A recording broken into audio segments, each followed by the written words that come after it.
দুনিয়াতে যত অদ্ভুত অদ্ভুত প্রশ্ন সব আপনি মুসা আলাইহিস সালামের মাথা থেকে পাবেন। বিভিন্ন বিষয়ে আল্লাহরে প্রশ্ন করতেন। সাইয়েদনা মুসা আলাইহিস সালাম আল্লাহরে বললেন, আল্লাহ আপনি আমার এমন একটা জিকির শিখাইয়া দেন যে জিকিরটার শব্দ আপনি আর আমি ছাড়া কেউ জানবে না।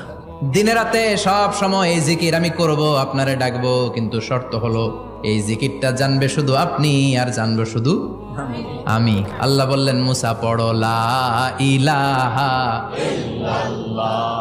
মুসা আলাইহিস সালাম কয়, মাবুদ এটা তো জাতীয় জিকির, সবাই জানে। আমি তো চাইছি এক্সেলেন্ট একটা জিকির, কারো কাছে নাই, শুধু আমি জানবো আর আমি পড়বো।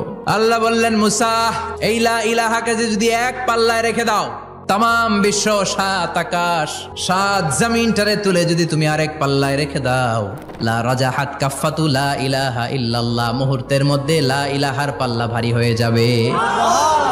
ও মুসা, তুমি যতই এক্সক্লুসিভ জিকির চাও, লা ইলাহার চেয়ে দামি জিকির আমার কাছে না।